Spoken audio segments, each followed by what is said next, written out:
Alors nous sommes jeudi, on est le 11 Iyar et nous sommes arrivés d'Af Kaftet de Bechorot. Il nous restait la dernière ligne de Kafhet Amud Bet, nouvelle Mishnah. Kafhet Amud Bet, dernière ligne. La Mishnah dit Hanotel Sachal Hiyoto et Bechorot. En Shohatin al Piu. Ela Imken Haya Mumhe Keila Beavne. Alors ils disent, la Mishnah dit comme ça, si un homme, un hacham, qui sait voir les défauts des promenés, il prend un salaire, quand quelqu'un lui apporte un agneau, un chevreau, un veau, promener, pour voir s'il y a un défaut oui ou non, s'il prend un salaire pour ça, on n'a pas le droit de faire la shchita donc sur cette décision. Pourquoi? Parce qu'on craint peut-être qu'il a dit, justement, c'est un défaut, comme ça on le paye. Et en fait, c'est pas un vrai défaut. Vous comprenez? Quand il lui dit, voilà, c'est un défaut, tu peux le faire aller manger toi-même maintenant. Et donc il va le payer. Et on craint qu'il fait ça pour gagner de l'argent. Donc on ne fait pas confiance. Sauf un hacham qui s'appelait Ela Ayavne, que lui c'était un chassid, chez Tirolo Hachamim, que les hachamim lui ont autorisé, il savait que c'était un homme pieux, et donc il est sincère. Et donc les hachamim lui ont autorisé de prendre de l'argent pour cela. Et qu'est-ce qu'il faisait? Liot notel arba issadot livhema dakra, v'jesha lagassa. Il prenait 4 sous. Donc, et ça, c'est la monnaie de l'époque. Pour, quand il voyait un chevreau ou un agneau, il prenait 6 donc, sous pour un veau. Et la Mishnah a dit, bentam ou ben ba'almoum. C'est-à-dire, qu'importe la décision qu'il donne, qu'ils disent, non, c'est pas un défaut, le bechor est encore tam, ou qu'ils disent, oui, c'est un ba'almoum, c'est un défaut, tu peux faire la shaita. Dans les deux cas, il prend toujours l'argent. Dans ces cas-là, donc, il n'y a pas...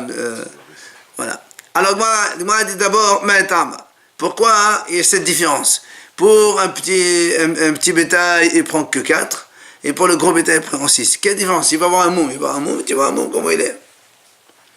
Alors, le Gemara répond, Hai nafish tedhe, vehai la nafish tedhe. Tout simplement parce que le petit bétail, il n'y a pas trop de fatigue. Imagine qu'il a un défaut... il faut l'allonger par terre, il faut regarder, tout ça. Bon, c'est pas très fatigant. Mais c'est beaucoup plus fatigant de vérifier et de regarder un gros bétail. C'est pour ça que c'est en fonction de la fatigue qu'il prenait 4 ou 6. Après on a dit bentam ben baal. Bon, donc qu'importe la décision qu'il donne, qu'ils disent que le bechor il est encore tam ou qu'ils disent que c'est un bon défaut et qu'on peut faire la chita et le manger, la Gemara a dit bishama baal mishum de qashadele. Quand on le paye, quand ils disent Baal Moum, on dit donc parce qu'il autorise le Kohen à manger cet animal. Et la tam, amay. Mais si il lui dit c'est un tam, et que l'autre il n'a rien gagné dans l'affaire, il doit encore se garder sur la tête, pourquoi il le paye? Alors moi dit,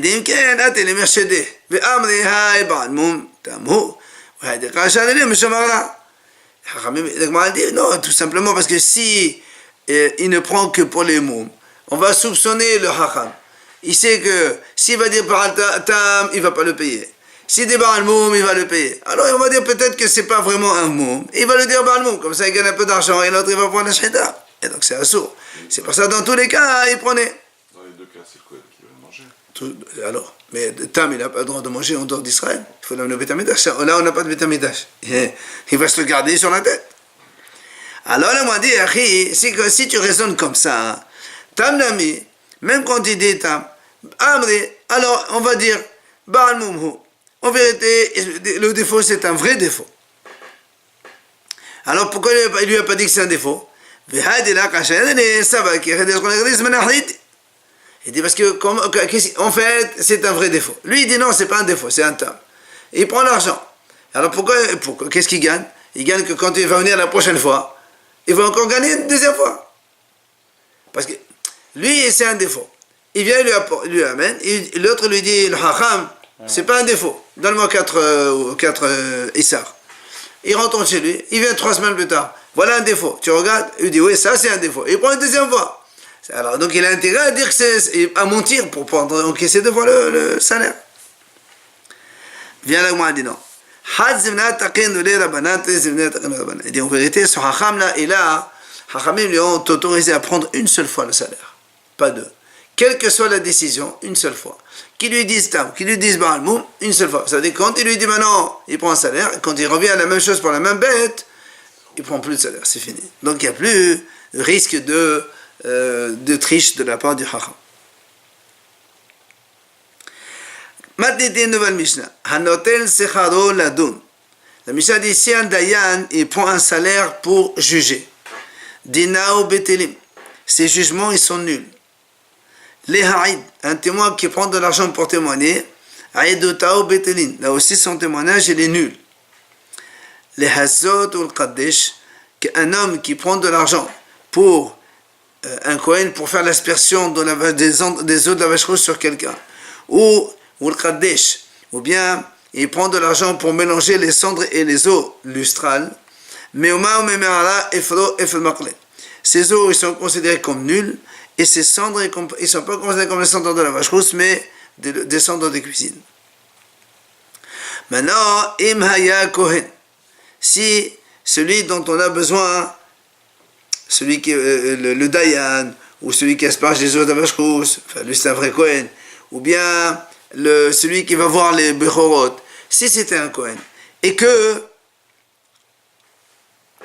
pour l'amener et donc donner son jugement, il le fait passer par un chemin, et il le rend tamé. C'est-à-dire que le Kohen, en passant par l'endroit pour aller voir ce qu'il doit voir, il va devenir tamé. Or, nous, on sait que quand il devient tamé, il ne peut plus manger sa trouma. Donc, il faut que ce dayan là, ou ce haram là, qui est Kohen, il achète de la nourriture. Parce que la trouma, il est gratuit. La nourriture, il achète de l'argent. Alors, dans ces cas-là, le monsieur qui lui demande de venir voir ma'achilo ou mashro vesacho, il doit lui payer son repas, de quoi manger, donc de quoi se oindre, pour donc l'indemniser de ce que il ne peut plus manger la trouma, il va donc devoir acheter de la nourriture. Et s'il était vieux, il lui paye entre parenthèses le taxi. C'est-à-dire que sur l'âne, elle est bonne, il ne peut pas marcher. Bah, tu ne dis pas qu'il se débrouille tout seul et je n'ai pas le droit de lui payer parce que sinon ça fait shohad comme ça. Pas du tout. Et en plus, Benoten le sraro kefoel. Le monsieur a dit, il faut lui donner son indemnisation de temps d'occupation. Si ce monsieur, Hacham, il travaillait, donc toi tu vas l'amener 1 heure, 2 heures, je ne sais pas combien de temps pour aller vérifier ces choses, ben, tu dois l'indemniser, mais comme kefoel, comme un ouvrier simple, on verra dans la Gemara qu'est-ce que ça veut dire. Alors, la Gemara pose la question, quand on a dit un dayan qui prend donc salaire pour juger ou un témoin pour témoigner, ou bien l'autre qui est pour asperger la vache rousse, les eaux de vache rousse, on a dit, ils doivent être, s'ils prennent de l'argent, ils sont nuls. D'où tu as appris ça? Pourquoi tu as appris que c'est nul et qu'il faut le faire gratuitement? Amar Rabuda Amarav, il a dit Rabuda Nodor, de Amar Kera, parce que le pasuk a dit, le pasuk Moshe Rabbeinu il dit au Bnei Israël, moi je vous ai enseigné Hokim, Mishpatim, comme Hachem m'a ordonné, etc. Ma'ani behinam, av atem behinam. De la même façon que moi j'ai fait ça gratuitement, vous aussi, vous devriez faire ça gratuitement. Maintenant, la Gemara dit Tanan Me'achi, et la Braïta, elle appuie ce qu'il a dit Rav, qu'Hashem Sivani Adonai Elohai, comme m'a ordonné Hachem mon Dieu. Alors, Hachamim m'ont dit, Ma'ani behinam, av atem behinam. Donc, on a la même chose, mais avec la Braïta qui soutient. Ah, la Gemara dit, alors, la Gemara dit, d'où on sait que si quelqu'un, il n'a pas trouvé pour aller étudier la Torah gratuitement, qui doit payer cela. La Torah dit, c'est marqué, émettre la vérité. Tu achètes. Donc la vérité, c'est la Torah. Si quelqu'un ne veut pas t'enseigner gratuitement, ben, tu dois payer pour aller donc étudier la Torah. Il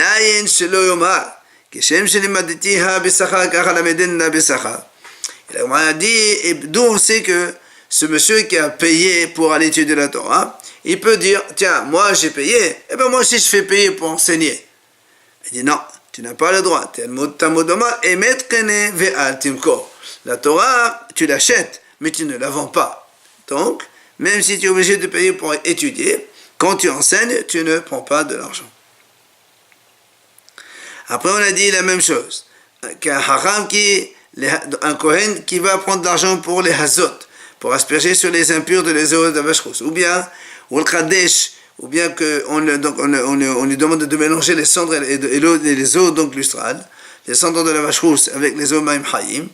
On a dit dans ces cas-là, celui qui prend de l'argent pour ça, Mima ou Memeara, Efro et faire marler. Les eaux, ils sont considérés comme les eaux de la grotte, c'est nul.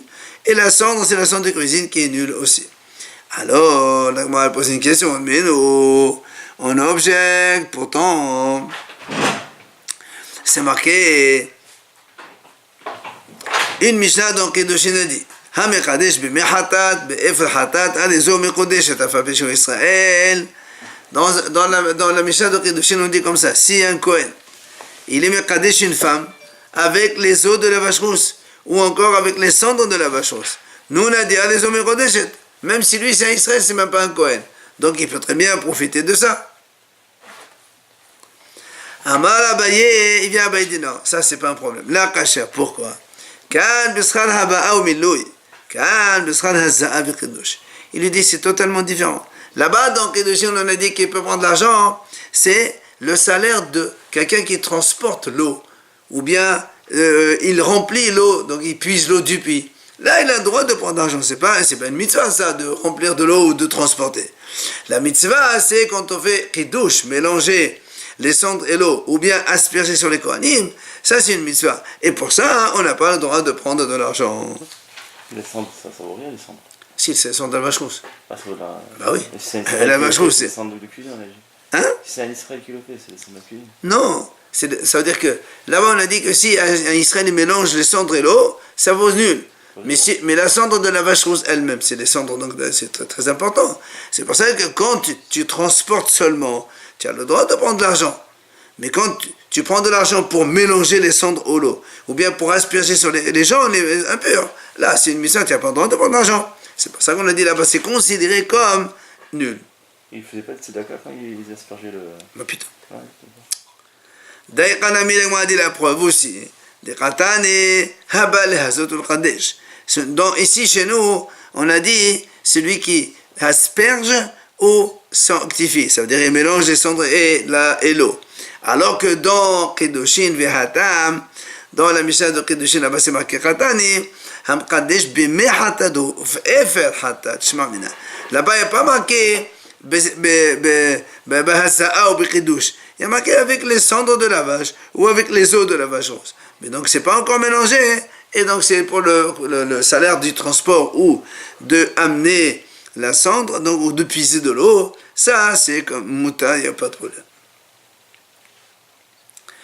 Après on a dit Maya Kohen Metameher Metomato Bechol. On a dit si ce Hacham qui doit aller faire le jugement ou qui doit aller faire donc regarder les défauts d'un Bechor, c'est un Kohen, et que sur le chemin il est obligé de devenir impur, l'autre, le monsieur, il doit l'indemniser pour donc lui payer son repas, etc. parce qu'il empêche de manger la trouma. Mais la Gemara a dit, mais comment ça se fait? Et au Goufé, comment le Kohen il marche dans... Imagine qu'il doit passer par un cimetière pour aller voir l'animal ou le Bechor ou autre chose. Et tu m'as dit, s'il est passé par là-bas, il est devenu tamé. Mais attends, la Gemara a dit, mais il n'a pas le droit de passer, c'est marqué le Nefsh Lo Tama Berama, c'est la paracha de cette semaine. Un Kohen n'a pas le droit de se rendre impur. Comment tu me dis s'il a rendu impur? Ça veut dire quoi, il a rendu impur? Alors la Gemara répond, les bêtes apéras des Rabbanan. Il dit non, là-bas on parle d'un champ. Imagine, il doit traverser un champ où il y avait un mort qui était enterré en bas. Après on a labouré, on ne sait plus où c'est exactement. Ça s'appelle bêtes apéras. Et là-bas c'est marqué, mais la paix hadam bêtes apéras c'est honneur. Les disent que quand un Kohen il veut traverser cet endroit-là, il a le droit. Il souffle, il vérifie qu'il n'y a rien, il marche, il souffle, il marche. Il n'y a que le contact qui est sourd, donc il n'y a pas de problème. Il fait attention de ne pas marcher dessus. Mais malgré tout, Hachamim disent même si le Kohen il a le droit de marcher de cet endroit-là, il est quand même tamé pour ne pas manger la trouma. Rav Yehuda Balamé, Meshime de Rav Yehuda Amar. Rav Yehuda il donne une autre explication possible. Betapelash Nedash Tahor. S'il y a un endroit comme un terrain comme ça, sur lequel donc ils ont piétiné les hommes ou les animaux, donc ils ont complètement tassé le sol. Alors dans ces cas-là, tahor. Pourquoi? Parce que si même tu penses qu'il y avait un morceau d'os d'un mort ou un truc ou d'un cadavre ou autre, et bien vu qu'il a été piétiné par les gens, il n'y a plus rien. Inami, ou encore, on a dit, ou bien pour les autres tumot pour lesquels les Kohanim ne sont pas avertis. Qu'est-ce que la Torah dit? Un Kohen n'a pas le droit de se rendre impur pour un morcellement. Mais si un Kohen il touche un reptile, ou il touche un animal impur, etc., un cadavre d'un animal, il n'y a jamais marqué que les Kohanim, ils ne doivent pas se rendre impurs. Donc c'est pour ça qu'on dit que s'il s'est rendu impur en faisant ce qu'il devait faire, l'autre, il doit l'indemniser. Après on a dit dans la Mishnah, Imaya Zaken, si celui qui doit regarder le défaut ou bien faire le jugement, etc., c'est un vieux qui ne peut pas marcher, Malkevra la Hamo, c'est-à-dire on le fait monter sur un âne, et on a dit donc, c'est-à-dire on le paye le taxi, et ensuite on le paye comme un poël, donc un ouvrier. Alors on m'a dit Tana, Kefoel Batel, comme un ouvrier, Batel, ça veut dire quoi Batel? On m'a dit Amalabaye, Kefoel Batel chez le Tam Lacha. C'est comme un ouvrier donc qui il accepte donc de ne pas faire son propre travail pour aller faire donc ce qu'on lui demande, donc faire un jugement ou bien regarder un Bechor. Ça veut dire que si imaginons que le Hacham il a un travail qui rapporte énormément, un bijoutier, un diamantaire, un truc comme ça, et que même si tu le prends un quart d'heure, ça coûte très cher. Et bien la même chose, il dit là-bas, on lui donne un salaire comme quelqu'un qui accepte de ne pas travailler, de ne pas travailler pendant ce temps-là, et d'aller faire ce genre de choses. Et là, évidemment, ça coûte cher. Par rapport à quelqu'un qui fait un travail, par exemple un bûcheron, un truc comme ça, un travail très très physique, difficile, et il ne gagne pas beaucoup. Quand tu lui dis, tu viens 1 heure, tu ne vas pas travailler, je te paye, ben, il accepte de ne pas travailler, de ne pas se fatiguer pendant 1 heure, même s'il gagne un peu moins d'argent. Après la Mishnah, nouvelle Mishnah dit Matitin. Si quelqu'un il est soupçonné de mettre des défauts sur les premiers-nés, un Kohen, il a malheureusement comme ça, comme il ne veut pas trop se fatiguer avec les premiers-nés, il leur fait lui-même un petit défaut, comme ça il dit, il donne à un monsieur, il dit voilà, il lui dit c'est un défaut, tu peux le manger. Donc celui qui est soupçonné de mettre des défauts sur les animaux, Bechor,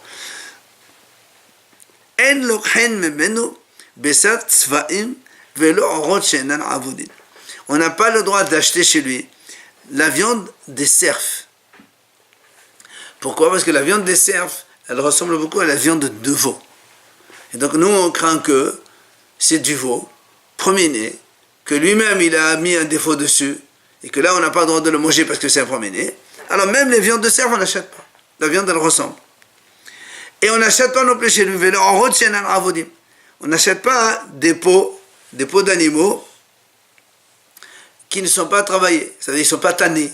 Pourquoi? Là aussi on craint peut-être que c'est la peau d'un premier-né, un veau premier-né. Et que lui-même il a fait un défaut. Et donc c'est assaut de profiter de ça. Si elles sont travaillées, qu'est-ce qu'il y a? Hein? Si elles sont travaillées, qu'est-ce qui se passe? Si elles sont travaillées. Alors on va voir. Rabbi Eliezer dit on a le droit d'acheter chez lui des peaux des animaux femelles, des génisses. Apparemment, on reconnaît la différence.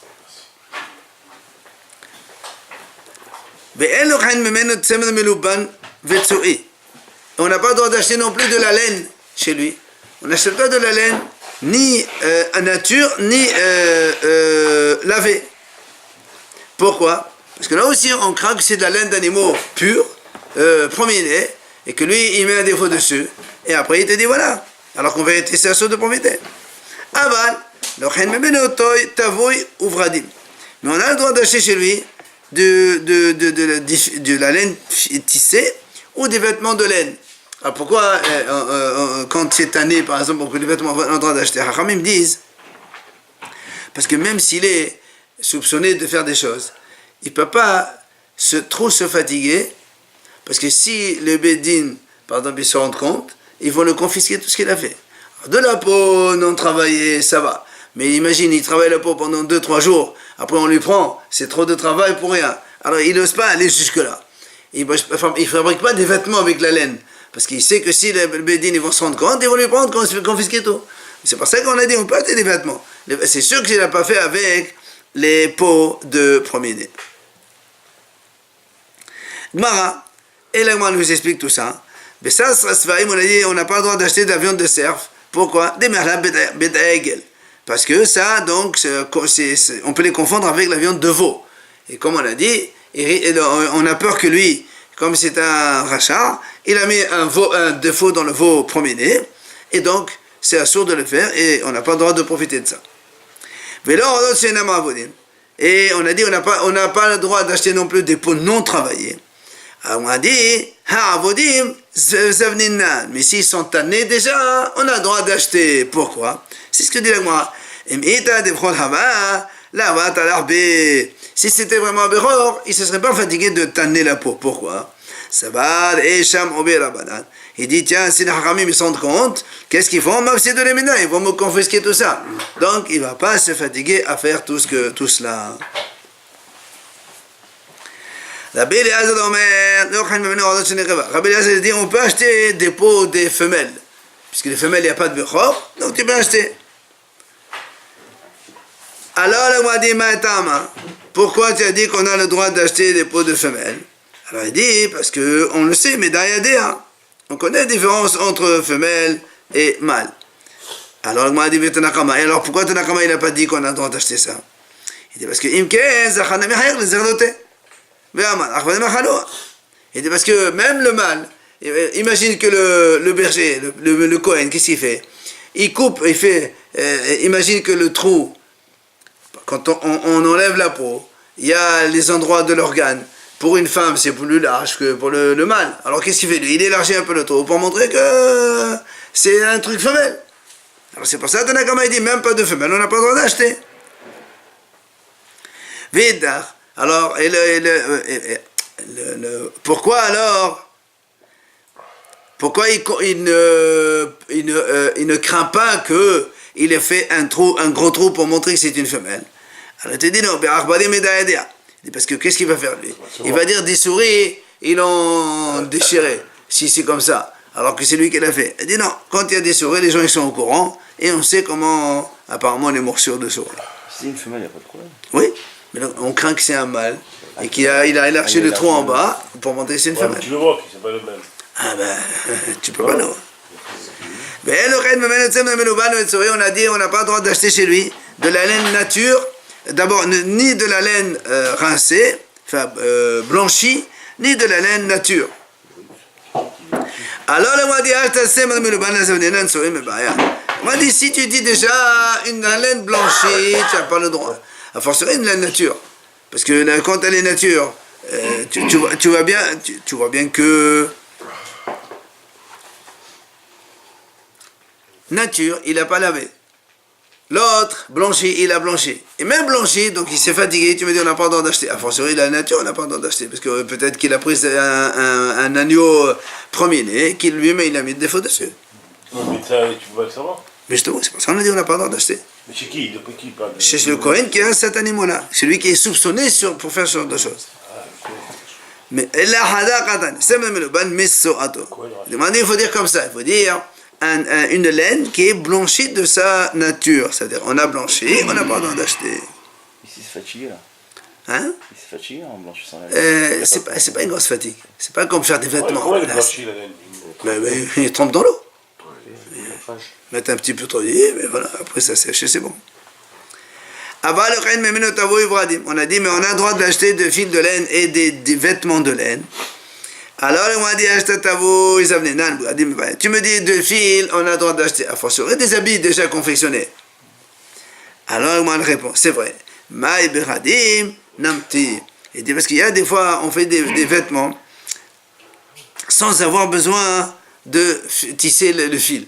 Il dit, ça existe, je ne sais pas moi comment ils font de la laine, directement des fils avec. Matiti, nouvelle Mishnah. Hashud ala shivi'it, en lokhin memenu pishtan, wa aflu serak. Aval, lokhin mehem tavoui ve'arig. La Mishnah dit comme ça. Si quelqu'un il est hashud, soupçonné sur la 7e année, comme quoi il travaille la terre la 7e année, ou il vend les produits de la 7e année, alors que c'est assurd de le faire. Alors on a dit dans ces cas-là, on n'a pas le droit d'acheter chez lui du lin. Parce qu'on craint qu'il a planté pendant la 7e année. Même il dit, va falloir le salaire, ça veut dire que même si le lin il est brossé, tout ça, eh bien on n'achète pas. Parce que c'est pas une grosse fatigue tout ça. Mais on a le droit d'acheter tavouille quand il est déjà tissé en fil, ou encore arig, c'est-à-dire un vêtement qui est fait à base de lin. Ça, on a le droit d'acheter. Là aussi, parce qu'il ne va pas se fatiguer, sinon après le Bédine, ils vont lui confisquer tout ce qu'il a fait. Alors, l'Agma a dit, si déjà tu dis que quand il est tissé, on a le droit d'acheter. Avec Memaya, quand il est déjà confectionné en vêtements, a fortiori qu'on a le droit d'acheter. Alors il dit, c'est-à-dire, il dit, on parle ici il dit des chercheraot, c'est-à-dire des tresses qui font avec du lin, même avant de tisser le fil. Donc ça, c'est aussi la même chose. Matiti, nouvelle Mishnah. Si un Kohen, il est soupçonné de vendre des produits de Trouma, et Hol, c'est-à-dire, lui, les gens lui donnent Trouma. Comme il en a beaucoup, ils vont aux gens, imaginez là une tonne de blé, ils commencent à vendre du blé. Alors c'est le Trouma, c'est assourd, c'est Haïbita, celui qui mange ça. Alors, dans ces cas-là, il dit, la Mishnah, Rabbi a dit, on n'a pas le droit de rien acheter, même pas de l'eau et du sel, qu'il n'y a pas de Trouma dans de l'eau et du sel, même ça, on le punit, on n'achète pas chez lui. Rabbi Shimon, il n'est pas d'accord, il dit non. On n'a pas le droit d'acheter chez lui tout ce qui est concerné par la Trouma et les Maasot. Donc de l'eau, tu peux acheter, c'est pas un problème. Alors bien le dit, quand il a dit Kol Shieshbo, tout ce que, pourquoi tu dis tout ce que? Tu veux dire celui qui est déconcerné par la Trouma, on n'achète pas. Pourquoi Kol? Ça veut dire quoi Kol? La Touima, qu'est-ce que tu veux inclure par là? Bien le dit, la il dit, c'est pour inclure le cas où il prend ce qu'on appelle krevé d'agim, c'est-à-dire donc les entrailles de poisson. Il fait avec un repas. Mais il mélange avec, donc le poisson, il n'y a pas trop mal de poisson. Mais il mélange avec de l'huile d'olive. Or, l'huile d'olive, il y a trop mal là-dedans. Même ça, on n'a pas le droit d'acheter. Parce que justement, on craint qu'il ait mis de l'huile d'olive de Trouma dedans. Et là, il raconte, il y avait un boucher, des abonnés Tarba, des Atama, il était soupçonné de vendre le helv, la graisse interdite. Il dit non, ça c'est la graisse permise, c'est pas un problème. Et donc, c'est un boucher. Eh ben voilà, malheureusement les bouchers, ça existe. Alors, quand c'est Rava, les abonnés à l'homme goussi. Rava, il a puni, même pas pour vendre des noix. Ça veut dire, imagine un magasin, ils vendent des taux, ben lui il vendait que la viande taref. Alors il dit, bon ça va, tu peux interdire la viande. Non, même le reste, tout ce qu'il a dans le magasin, même des noix. Alors, là, on a dit, Amal, il n'a pas parlé Rava, papa, il lui dit, ah, je te comprends pas. Keman, comme qui tu as agi, toi? Quel Rabbi Yehuda, si tu penses comme Rabbi Yehuda, et que Rabbi Yehuda fait le même, si tu veux faire comme Rabbi Yehuda, nous on a vu dans notre Mishnah, Rabbi Yehuda, il dit, même de l'eau, même du sel, on interdit. Alors pourquoi tu n'as pas interdit aussi l'eau et le sel? Toi, tu as dit que seulement les noix. Mais si tu penses comme Rabbi Shimon, non, là, on m'a dit, Rabbi Shimon. En vérité, Rabbi Shimon, c'est comme Rabbi Shimon qui dit qu'on ne peut le punir que les choses concernées par la tricherie, c'est-à-dire que la viande seulement. Alors ici, pourquoi il a interdit de vendre des noix aussi? Il dit, oui, cela des gouvernements. Donc comme on a dit, on interdit que les choses qui sont concernées par cette interdiction seulement. Mais alors, pourquoi ici il lui a interdit de vendre les noix aussi? Il dit parce que il dit, qu'est-ce qu'il fait? Il dit, en fait, les enfants, ils aiment les noix. Et qu'est-ce qu'il fait ce monsieur? Qu'est-ce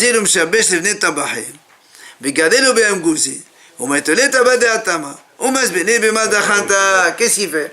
Il amène les petits enfants, il leur donne des noix, il leur a dit, ce sont les enfants d'autres bouchers. Il leur dit, vous allez de chez vos parents, chez votre père le magasin, vous prenez la graisse interdite, il lui amène chez lui dans son magasin, il lui leur donne en échange des noix, eux ils aiment ça. Et après lui, qu'est-ce qu'il fait? Il prend cette graisse interdite, il la vend en tant que graisse permise. Et donc, c'est pour ça que même les noix, on les interdit. Parce qu'avec les noix, il utilisait les enfants pour se faire fournir donc de la graisse interdite. Au moment où il est interdit de vendre de la viande. Donc même si les enfants ils vont voler la graisse interdite chez le boucher, chez leur papa. Chez leur papa, il ne pas la vendre. Il ne peut plus vendre de viande. Oui, mais nous, la question est, pourquoi tu es interdit de vendre les noix? Quel rapport avec les noix? Parce qu'avec les noix, il se faisait fournir la graisse. C'est le troc, quoi. C'est le troc. C'est pour ça qu'on est interdit de vendre des noix. Et on n'a pas interdit de vendre des pommes ou des pastèques. Que les noix, on a dit pourquoi tu n'interdis pas tout? Non, c'est que les noix, parce que les noix, il utilise ça avec les enfants. Allez, une Mishnah et on arrête. Matitin. Et hashoud ala shevi'it et non hashoud ala masot. Alors, la Mishnah va nous dire ici que il y a des gens, des fois, ils trichent pour une chose et ils trichent pas pour une chose. Il dit par exemple, il y a des hashoud ala shevi'it. Imagine quelqu'un, il est soupçonné de travailler la terre la 7e année. Il dit, et non hashoud ala masot. On peut acheter la récolte les autres années. Tu vas pas dire peut-être qu'il n'a pas prélevé le maaser. Il y a des gens qui n'ont pas peur d'un péché et ils ont peur d'un autre péché. Donc pour la shvi'it, donc on n'a pas le droit d'acheter chez lui pendant la 7e année. Et par contre les autres années, tu ne vas pas dire ah non, puisqu'il est comme ça, alors on n'achète même pas la récolte chez lui, peut-être qu'il prélève pas le maaser. Non, il y a pas. C'est deux choses différentes. Et hashoud ala ma'asrot, la même chose. Si quelqu'un il est soupçonné de ne pas prélever le maaser, et donc on ne peut pas acheter chez lui. Et non, hashoud ala shevi'it. Dans ce cas-là, la 7e année, tu peux acheter chez lui, c'est pas un problème. Parce que la 7e année, il n'y a pas de maaser. Tu ne vas pas dire, ah, puisqu'il est riche, peut-être qu'il a travaillé la terre pendant la 7e année. C'est deux choses différentes. Et hashoud alze ve alze. Hashoud ala taharot. Il dit, si quelqu'un maintenant, il est soupçonné sur la 7e année et sur le maasrot, alors dans ces cas-là, on le soupçonne aussi pour le taharot. C'est-à-dire, quand il te vend des fruits, il dit que c'est des fruits tahor, on n'y fait pas confiance. Ça fait deux, alors c'est trop. Par contre, la Mishnah dit, V'yesh shehu hashoud ala taharot. Il y a des fois des cas où il est hashoud sur les taharot. Ça veut dire qu'il ne fait pas attention sur ses fruits, ils sont tamés, il dit que c'est tahor, donc on ne le croit pas. Par contre, V'eno hashoud de hashoud. Mais par contre, dans la shvi'it ou dans le masrot, il n'y a pas de problème, on peut lui faire confiance. On va expliquer. Enfin, c'est un kelal. La Mishnah termine. Voilà une règle. Si quelqu'un, donc on le soupçonne dans un domaine, et bien dans ce cas-là, il ne peut pas ni être juge dans ce domaine-là, ni être témoin pour témoigner donc dans ce domaine-là. On verra ça. Il est bonheur. Hein? Il est bonheur.